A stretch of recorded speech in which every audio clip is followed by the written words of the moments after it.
പൈസ പറഞ്ഞുറപ്പിച്ചൊരു work finish ചെയ്ത് കഴിഞ്ഞതിൻ്റെ ശേഷമുണ്ട് ഒരു ബാർഗെയിനിങ്. ഒരു 10,000 രൂപയാണ് ഒരു പരിപാടിക്ക് പറഞ്ഞതെന്ന് കഴിഞ്ഞാൽ ആ 10,000-ന് പകരം ഒരു 8,000 കൊടുത്തിട്ട് ബാക്കി 2 ഞാൻ തരട്ടോ എന്ന് പറയുന്നുണ്ട്. അത് തരട്ടോ എന്ന് പറഞ്ഞ് നീണാൾ അങ്ങനെ അങ്ങോട്ട് പോവുകയേ ചെയ്യുള്ളൂ. ഈ 2,000-ലായിരിക്കും ചിലപ്പോൾ ഇയാളുടെ പ്രോഫിറ്റ് ഇരിക്കുന്നത്. ആ 2,000 എന്ത് ചെയ്യും? ഈ 10,000-ന് 8,000 കൊടുത്തിട്ട് ആ 2,000 മാറ്റി വെക്കുന്ന സമയത്ത് ഇയാളത് ചോദിക്കാൻ വേണ്ടിയിട്ട് 2-3 തവണ വിളിക്കും.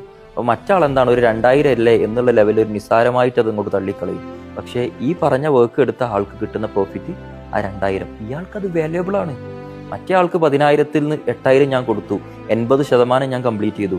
ഇനി ഒരു 2,000-ന് വേണ്ടിയിട്ടാണ് അവ ഇങ്ങനെ വിളിക്കുന്നത്, അതിന് പകരമായിട്ട് എനിക്ക് ഈ പരിസരത്ത് വർക്കൊക്കെ ഞാൻ തരാം എന്നും ഞാൻ പറഞ്ഞിട്ടുണ്ടല്ലോ എന്നുള്ള ടെൻഡൻസിയൊക്കെ വരും. മറ്റുള്ള വർക്കുകൾ കിട്ടുന്നോ കിട്ടുന്നില്ല എന്നൊന്നുമില്ല. ഇതിന് ഇയാൾ വാങ്ങിയ മൂലധനം, ഇതിന് ഇയാൾ വാങ്ങിയിട്ടുള്ള മെറ്റീരിയൽസ് അല്ലെങ്കിൽ ഇതിന് ഇയാൾ ഉപയോഗിച്ചിട്ടുള്ള അതിൻ്റെ ആ ഒരു എമൗണ്ടെങ്കിലും നമ്മൾ കൊടുക്കാനുള്ള മനസ്സ് കാണിക്കണം. പണം പറഞ്ഞുറപ്പിച്ചിട്ടുണ്ടെങ്കിൽ അത് കൊടുക്കുക. അതല്ല നിങ്ങൾക്ക് അതിൽ ബാർഗെയിൻ ചെയ്യണം എന്നുണ്ടെങ്കിൽ ആദ്യം പറയാം ഞാൻ ഇത്രേ തരുള്ളൂ കേട്ടോ. അല്ലാതെ എല്ലാ വർക്കും കഴിഞ്ഞതിന് ശേഷം ഈ ഫിറ്റാക്കിയതൊന്നും അഴിച്ചു കൊണ്ടുപോകാനൊന്നും എന്തായാലും പറ്റൂലല്ലോ. അല്ലെങ്കിൽ ഒരു വേറെ എന്തെങ്കിലും സംഭവം ആണെന്നുണ്ടെങ്കിൽ അത് തിരിച്ചെടുക്കാൻ നമുക്ക് പറ്റൂലല്ലോ. പറഞ്ഞ പൈസ കൊടുക്കാനുള്ള മനസ്സ് കാണിക്കുക.